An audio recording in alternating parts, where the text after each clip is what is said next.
పశ్చిమాసియా ఉద్రిక్తతలు మళ్లీ తారాస్థాయికి చేరాయి. ఓవైపు శాంతి చర్చలు జరుపుతుండగానే మరోవైపు ఇరాన్, అమెరికా మధ్య దాడులు కొనసాగుతున్నాయి.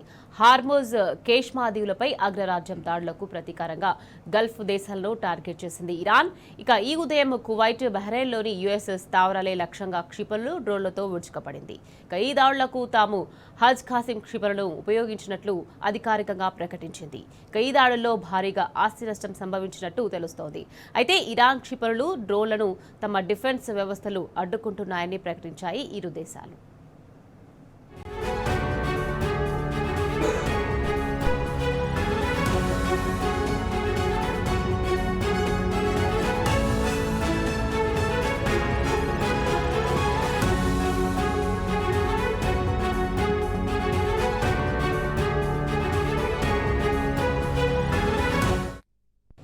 బహ్రెయిన్లోని జుఫైర్లో ఉన్న అమెరికా నౌకాదళానికి చెందిన అత్యంత ప్రతిష్టాత్మకమైన US navy 5th fleet headquarters పై డ్రోన్ల వర్షం కురిపించింది ఇరాన్. ఇక ఈ దాడులతో భారీ పేలుళ్లు సంభవించి మంటలు చెలరేగాయి. క్షిపణుల శిథిలాల పౌర నివాస ప్రాంతాల్లో పడడంతో పలువురు గాయపడ్డారు.